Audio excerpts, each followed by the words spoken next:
Esse é o show no qual os holofotes se viram para os tolos mais corajosos que você já conheceu na vida, aproximando a ciência do absurdo.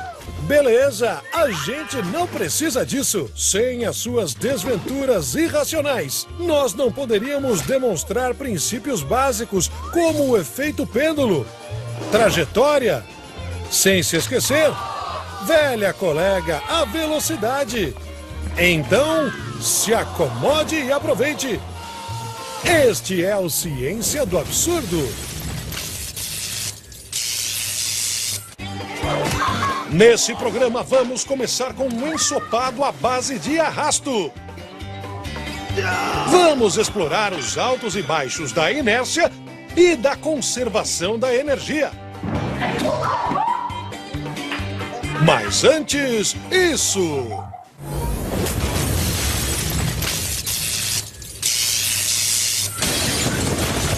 Salve, salve! Tirem as crianças da sala, porque a pancadaria vai começar.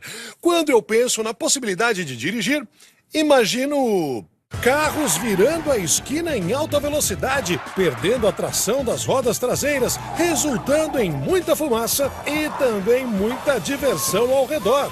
Mas não é para todo mundo. E se você não tiver um carro, você pode pilotar uma motocicleta. É hora de acordar e sentir o cheiro da borracha queimando. O que não fica bonito pintado de ouro? Para realizar a famosa técnica chamada drift, você vai precisar de 3 coisas: muita borracha, muito controle sobre a regulação de pressão e muita coragem. Isso é ciência. Para começar um drift, o motorista deve aumentar a aceleração e interrompê-la de repente. Isso vai causar a perda de tração nas rodas traseiras. Devido à inércia, a roda traseira tentará continuar em linha reta, conduzindo a traseira da moto para fora. As rodas da frente ainda têm tração, o que permite ao piloto continuar uma trajetória circular em torno da curva.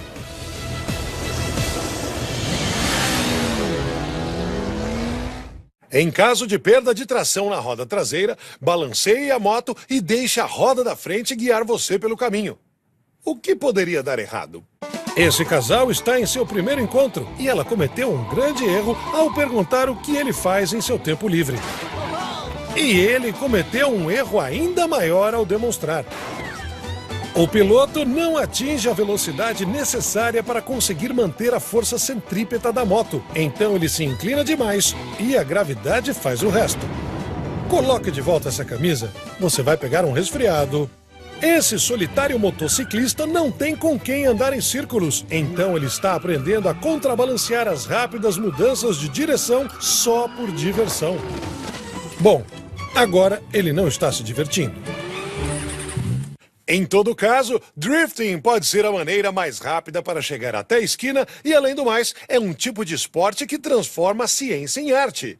Esse é o Speedway, uma rápida e furiosa corrida sobre uma empoeirada pista. Os pilotos devem mudar a direção ao se aproximarem das curvas sem desacelerar e sem perder o empuxo. Menos quando eles fazem isso. Com as rodas da frente fora do chão, ele não conseguiu compensar a traseira. Anime-se! Afinal, o importante é participar. Pilotos profissionais fazem corridas espetaculares. Quando o motociclista vai, todos o seguem. Mas quando você perde o drift numa competição de speedway, você perde a corrida em si. A roda traseira da moto logo ganha tração e a súbita força desequilibra o piloto. O que se pode fazer?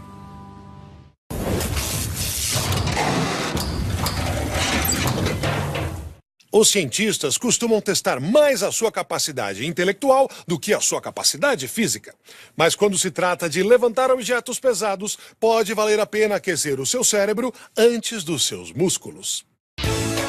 Quanto mais alto é o voo, maior é a queda.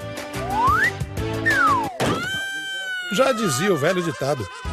Assegure-se de que o objeto a ser levantado é seguro. E quando você levantar algo de maneira inadequada, é melhor ter um amigo para te ajudar a filmar.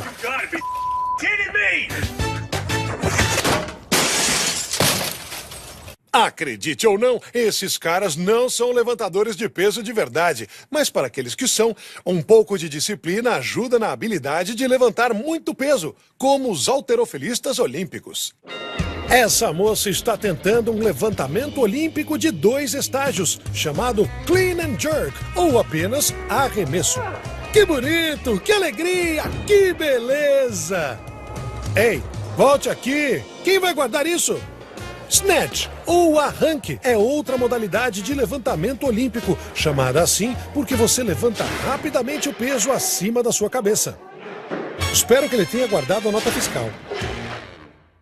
O recorde de levantamento de peso é acima de 214 quilos, o mesmo peso de 2 pandas gigantes. As coisas podem até ter ficado mais fofas com os pandas, mas nós ainda temos muita ciência pela frente. Segurando firme, ele puxa com força suficiente para transmitir para a barra o momento linear vertical necessário. A ação arrebatadora pode criar um efeito de virada causado pela inércia dela. Para neutralizar o efeito, ele prepara o corpo para desacelerar o movimento. Com os braços firmes e imóveis, um último empurrão com as pernas cria a força necessária para ele ficar em pé, usando a resistência à compressão do esqueleto para suportar o peso. Quando você aprender a técnica, levantar um grande peso sobre a sua cabeça será simples. O truque está em mantê-lo lá. Esse homem musculoso vai executar um truque de mágica. Veja a barra. Tcharam! Sumiu! Aposto que está doendo. A barra tinha muita inércia e ele não estava aplicando força suficiente para contrabalancear. Como você se sente? Foi o que pensei. Sempre me pergunto por que levantadores de peso sempre têm pessoas próximas a eles. Seria para incentivar os praticantes? Não, é para ajudar. Ao não conseguir travar os braços, ficou impossível controlar a inércia da barra. Isso se chama torcicolo. Com toda essa inércia para lidar, até os atletas super fortes sofrem.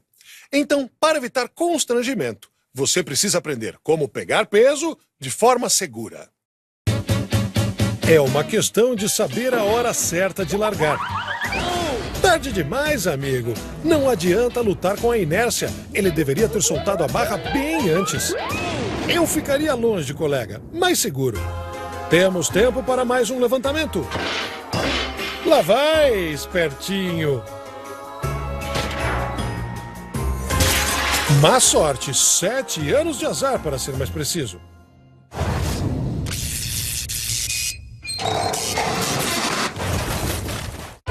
Agora você pode adivinhar quais princípios científicos a brincadeira da pinhata vai demonstrar? Você consegue adivinhar qual parte da ciência ela vai nos mostrar? Isso mesmo! Momento linear e força de impacto. O final do bastão ganha muito momento linear, gerando a força de impacto necessária para quebrar a pinhata. Ou o nariz do amigo. É ou não é totalmente excelente?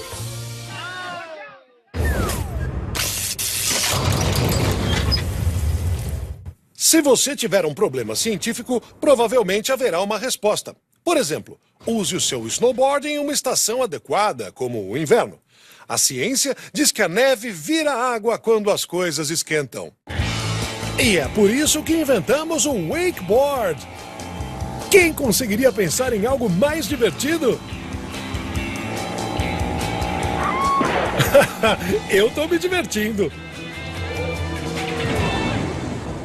Beleza! Antes de colocarmos a nossa roupa de mergulho, vamos molhar nossos pés na ciência. Para ter equilíbrio, ele mantém a ponta da prancha sobre a superfície e inclina seu centro de massa para trás, compensando a força de tensão do cabo. Ao se movimentar de modo arqueado, ele usa a força centrípeta do cabo para ganhar velocidade, indo de um lado para outro, cobrindo uma distância maior num mesmo período de tempo. Acelerar do nada para 20 km por hora enquanto você é arrastado pela água com uma prancha de madeira amarrada aos pés não é tão fácil quanto parece. Esse instrutor de principiantes vai lembrá-la que ela precisa reaprender a concentrar a sua força nos pés. O que você estava dizendo, amigo? Ela estava tão ocupada com a corda que esqueceu que tinha um bote em alta velocidade na outra ponta. Isso não deveria estar preso em seus pés? Uma vez em cima da água, você poderia relaxar e aproveitar o passeio. Ou você poderia pular sobre a prancha, usando sua força centrípeta para aumentar sua velocidade. Como esse cara! Ao ir atrás do barco, ele conseguiu deslizar próximo ao veículo, em alguns momentos mais rápido que ele. Quem precisa de uma prancha quando se tem um traseiro? A prática traz a perfeição e você irá em breve aproveitar a força centrípeta para o seu grande salto a caminho de se tornar um profissional. Quando você é realmente bom, você pode até tocar a água com a cara. E quando chegar a hora, por que não usar toda essa força centrípeta para deslizar de volta para a praia? Quase!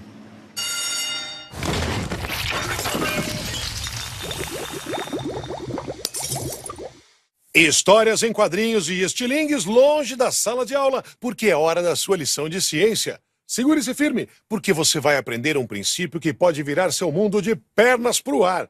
Levante a mão quem puder me dizer o que um banhista metido a acrobata. Um equilibrista de cerca.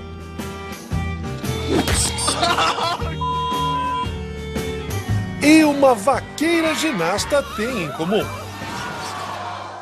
É isso mesmo! Hoje nós iremos estudar o momento de inércia, ou para todos vocês aí do fundão, como é fácil para algo rodar em volta de um eixo. O que nós precisamos é de um exemplo. Livro de exercício, página 18, Break Dancing. Uma vez girando em seu momento angular, nada pode mudá-lo a não ser uma enorme força externa. Então, para girar mais rápido, ele traz a sua massa para próximo de seu eixo de rotação, diminuindo o momento de inércia para ter uma maior velocidade angular. Ao se esticar, ele aumenta o seu momento de inércia, diminuindo a velocidade angular e girando lentamente. Beleza! Essa foi a teoria por trás do momento de inércia e eu espero que vocês tenham prestado atenção, porque agora é hora da prova oral. Questão número 1. A ideia de inércia está relacionada diretamente com outro conceito científico. Qual é? Esse acrobata deveria te dar uma pista. Exatamente, é o momento angular. Voando através do ar, o momento angular dele não poderia ser mudado. É esse momento de inércia que determina o quão rápido o giro afetará o rosto dele. O problema não é ter momento angular, e sim o que você faz com ele. Então, minha segunda questão é: como você reduz seu momento de inércia para girar mais rápido? Você encolhe seu corpo, aproximando a sua massa do eixo de rotação. E numa festa legal assim, ainda cabe mais um. Coitadinho! Pular com o apoio da parede gera momento angular, mas ele não se encolheu o bastante, criando um grande momento de inércia. Grande mesmo! Essa mistura de perna de pau e pula-pula pode gerar muito momento angular, mas será que ele consegue criar um momento de inércia pequeno o bastante para completar um salto mortal? Não, ele não consegue. Minha terceira e última questão é: por que uma corda tão firme precisa de um longo momento de inércia? Eu aposto que esse cara não está querendo rodar. Ao balançar o braço, ele cria um longo momento de inércia que o leva a girar, permitindo que ele faça isso de modo seguro de um lado para o outro. Xiii, Marquinho! Tão perto! E ainda assim tão doloroso? Então, classe, essa é a sua lição sobre o momento de inércia. A cada instante, estendendo o seu corpo, comprimindo-o. Este é o resultado. A classe está liberada. Para a alegria da criança infantil, estamos de volta para todo o Brasil. Nós gastamos 1/3 da nossa vida na cama, o que significa que escolher a cama certa é uma decisão muito importante a se tomar. Um bom móvel deve durar uma vida inteira, se você não se balançar nele. Se espaço é uma questão, você pode escolher um beliche. E, finalmente, não escolha a primeira cama que você vir. Você deve tentar várias ao mesmo tempo. Bons sonhos! Claramente, colchões não são feitos para servirem de cama elástica. Mas se você insistir em pular na sua cama, você deve conhecer o conceito científico de conservação de energia. A maioria dos colchões são preenchidos de molas helicoidais. Então, quando pulamos, adquirimos uma energia potencial elástica que comprime as molas. O potencial de energia é convertido em energia cinética quando elas relaxam. Quanto mais energia potencial adquirida, mais energia cinética vai retornar em um grande salto. A estrutura das camas é mais fraca nas junções onde ela se encaixa com os pés. Então salte apenas do meio e fuja dos cantos. Boa noite. Pular na cama é simples. Quanto mais energia você coloca sobre o seu salto, maior será seu pulo. Então você até pode saltar bem alto, ou pelo menos tentar um salto duplo. What is it hit? Foi no próprio joelho. Pular na cama sozinho é ótimo. Mas é ainda melhor quando se faz em dupla. A energia cinética da barriga do pai foi convertida em energia potencial elástica sobre o colchão de ar. Isso volta a se converter em energia cinética quando o filho é catapultado para fora da cama. Ainda bem que a janela estava fechada. Com todos esses saltos, é importante que tenhamos camas fortes. Algumas lendas dizem que até o século XVI, os colchões eram suspensos por cordas. Por isso, os ingleses criaram a expressão sleep tight, que significa durma firme na tradução literal, mas que quer dizer durma bem. Hoje em dia, nós usamos tábuas de madeira, assim como aquelas que eram roubadas dos seus companheiros de quarto. Se pular na cama é fundamental na sua lista de afazeres diários, e eu sei que é, você deve testar a cama antes de comprá-la. Observem, uma queda onde a estrutura da cama se liga aos pés pode ser o suficiente para deixar a cama em pedaços. Às vezes, até os pequenos saltos são capazes disso. Ora, não fique sentado, conserte.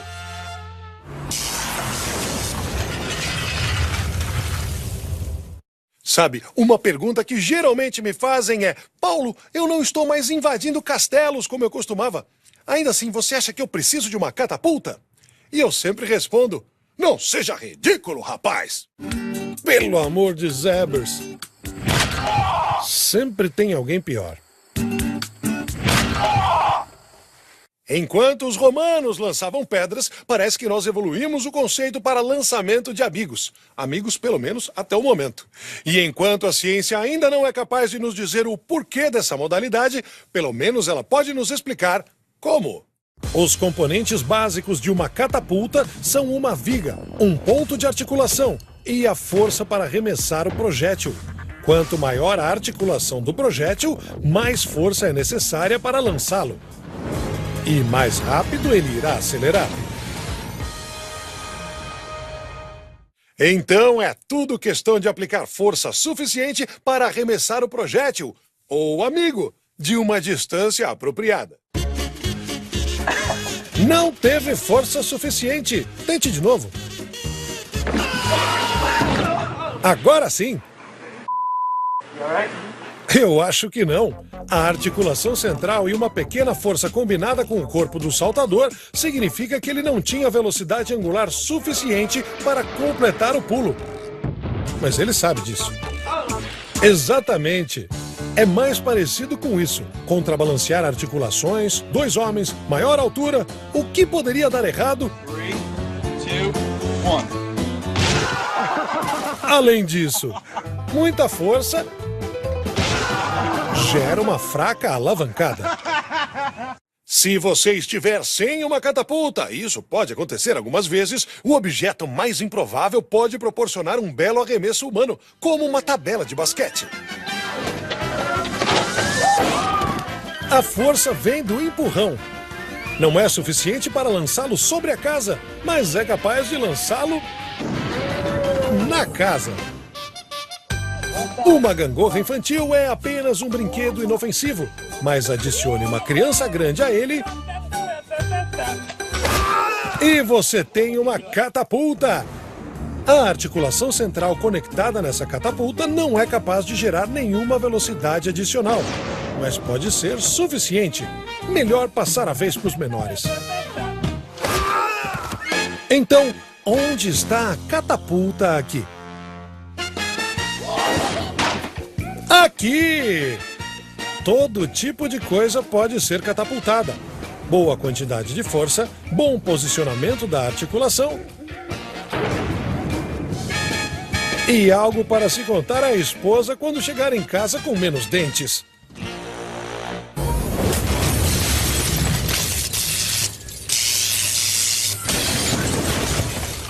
E isso nos traz ao fim da nossa lista em que ciência e absurdo se encontram. Mas eu tenho certeza que logo mais retornaremos. Afinal, assim como Einstein disse um dia, apenas duas coisas são infinitas: o universo e a estupidez humana.